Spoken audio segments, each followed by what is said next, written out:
tal? Estamos aqui para mais uma videoaula do curso Letramento em Avaliação para Professores de Espanhol como Língua Adicional. E hoje vamos falar sobre o nosso primeiro tema, que é experiências e efeitos retroativos. A princípio eu tive muitas dúvidas se eu começaria com planejamento, porque o planejamento ele tem essa questão de prever problemas e seria bastante interessante começar por esse tema. Mas eu quero começar pegando no pessoal, né, da gente, que é essa questão das experiências, né, do nosso pessoal. Tivemos experiências diferentes no período escolar. Então, e quando nos tornamos professores, essas experiências podem impactar na nossa prática. E é sobre isso que a gente vai falar um pouquinho hoje, tá bom? Como sempre, começando com perguntas que não tem uma resposta fácil, né? Às vezes não tem nenhuma resposta certa para isso. Então, você já refletiu sobre suas experiências com avaliação, né? Já reparou aquelas experiências que você teve em todo o seu período escolar, até uma professora que você gostou mais ou que você nem gostou tanto, né? Sobre o que essas experiências te fizeram como professor, se você repetiu essas experiências, sejam elas, vamos ver aqui agora, que experiências negativas você já teve com avaliação. Pode até dar um pause agora nessa videoaula, para você refletir sobre as experiências negativas que você teve com avaliação, ok? E agora, nesse segundo momento, eu quero que você pense também sobre as positivas. Na minha dissertação, eu criei um curso, uma disciplina optativa, um componente optativo no curso de Letras Espanhol e pedi que os participantes falassem sobre positivas. E, como já é esperado, as experiências negativas elas se sobrepõem muito às positivas. O número de experiências negativas são bem maiores com a avaliação, né? Vamos tentar mudar isso aqui, né? E você acredita que existem efeitos retroativos em relação a essas experiências em sua prática de avaliação? Você acha que por muitas vezes você se pega agindo como um professor seu fez, mas isso de maneira positiva ou negativa? E o que tem se você está repetindo práticas, né?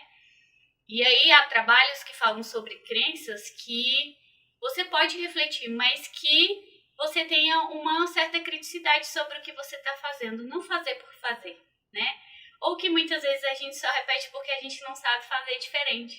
E é isso também, tirando mais uma vez das nossas costas toda essa responsabilidade da avaliação, porque não depende só de nós professores, né? E o que isso causa na vida dos alunos? Já pararam para pensar? Porque a gente também já foi aluno.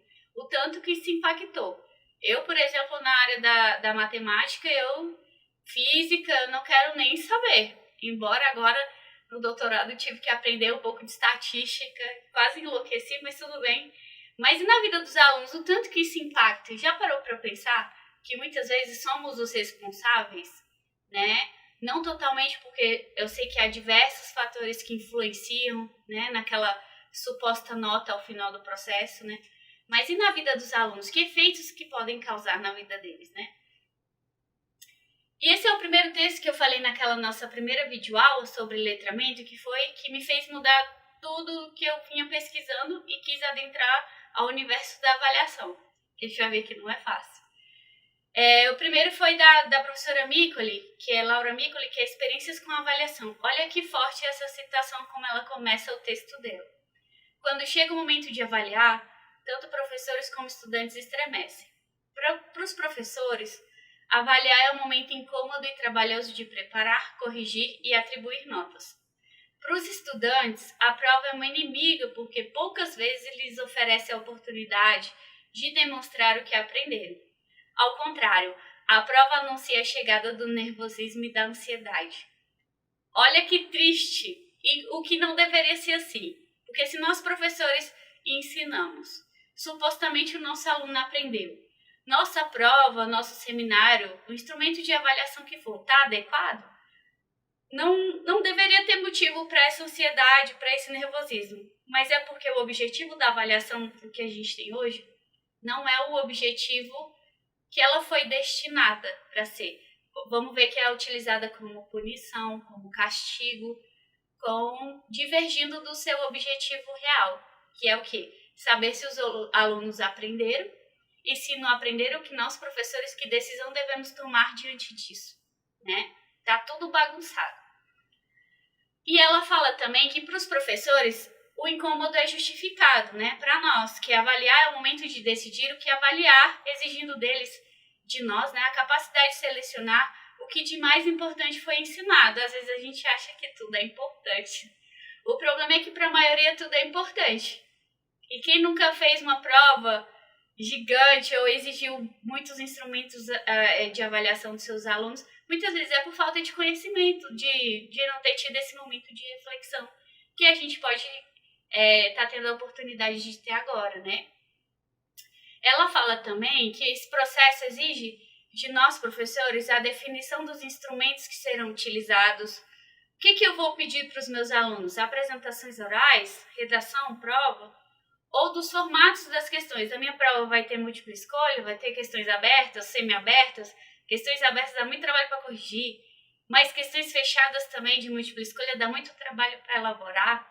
Então a gente está sempre tendo que tomar decisões a respeito disso. E que valor que será atribuído a cada questão. Então a gente tem que pensar em muitas coisas que por vezes parece tranquilo e fácil, mas não é, né? E aí ela fala que o processo pode ser frustrante, porque nem sempre o desempenho dos estudantes nas provas coincide com as avaliações informais realizadas, geralmente, por professores por meio de observações durante as aulas. O fato de alguns estudantes acompanharem bem as aulas, mas não saírem bem nas avaliações, gera desconfiança no processo. Não sei se já aconteceu com você, por exemplo, do aluno ser super participativo. Nesse piloto que eu fiz na Universidade Nacional Autônoma do México, na UNAM, uma participante relatou que a aluna estava super bem participativa, fazia as atividades, mas no momento, se eu não me engano, era aluna de inglês. E aí, quando foi fazer a prova, reprovou, e aí, por algum motivo, a professora foi rever as notas dela, porque inclusive essa avaliação que a reprovou não era a própria professora quem elaborava e tampouco quem corrigia. Então ela assumiu que fez, né, uma alteração na nota, porque aquilo poderia desmotivar a aluna e ela nem voltar, né, a estudar o idioma. Enfim, ela tomou uma decisão que você como professor poderia ter tomado outra decisão, né, porque não tem fórmula certa. Mas é isso, o aluno suspeita se ele está bem na aula, responde tudo, mas reprova na prova. Pode, por vezes, não ser problema com a avaliação, pode ser o problema pessoal do aluno, às vezes a gente não está bem no dia. Enfim, são diversos fatores, né? Por isso que nós, professores, não somos responsáveis por tudo, porque não controlamos tudo. Quem dera, né? E para os estudantes, aqui traz a prova como inimiga, porque é comum a sensação deles terem sido mal avaliados. Entre as justificativas apresentadas estão questões relacionadas à elaboração da prova, tais como desacordo do conteúdo da prova com o que foi feito em sala, né? Muito mais difícil do que foi trabalhado em sala, extensão incompatível com o tempo alocado para sua resolução, privilégio a aspectos que foram superficialmente tratados em aula, número restrito de questões com distribuição irrefletida de pontos. Vários podem ser os motivos, né? Os estudantes também se sentem prejudicados por instruções e enunciados pouco claros, né? Ou por, às vezes, encontrarem erros nas provas. Então, o aluno não pode ser punido por o erro do professor, né? Ou não deveria ser. Esses aspectos comprometem o processo, fazendo com que os estudantes recebam a notícia de uma avaliação com tensão, ansiedade e até medo, né? É a chamada entrega de boletim, reunião dos pais, que era um terror na escola. Meu Deus! Como aluna, eu era até um pouco esforçadinha, não tinha muito problema. Mas chegou no ensino médio, vamos nem comentar sobre isso. Continuando. Para alguns professores, até hoje a avaliação é um momento de demonstrar poder, transformando em instrumento de vingança contra a bagunça, no desrespeito à disciplina. Estudantes que vivenciam esse tipo de prova não veem nada mais na avaliação além de um ataque contra o qual usam a cola como defesa. E aqui eu não vou criar provas contra mim, Mas a gente recorre a esses caminhos, né? Esses atalhos mais difíceis, porque realmente às vezes fica inviável.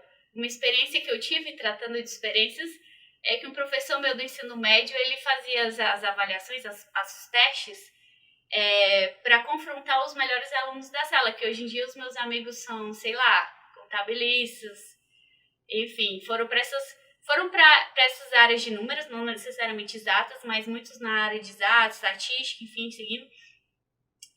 E assim, eu vim pro espanhol, eu sou de humanas, eu sou das linguagens mais tranquila, mas que por vezes a gente teve que utilizar de subterfúgios questionáveis, né, para poder passar de ano, né, a verdade era essa. E que professor que fala, vocês estão bagunçando, vocês vão ver a prova que eu vou fazer, vocês vão ver nada da prova. E não é esse o objetivo, né, gente? Então, a Miculi traz aqui que fala que as experiências de professores com avaliação demonstram que avaliar adequadamente exige conhecimentos que a maioria não possui, como já vimos lá na introdução sobre letramento em avaliação. Muitos de nós, eu creio que a maioria não somos letrados em avaliação, né? Que a maioria não possui por se desvalorizar a avaliação nos cursos de formação de professores. Desconheço a existência de disciplina obrigatória que trate da avaliação como aspecto complementar ao ensino e à aprendizagem.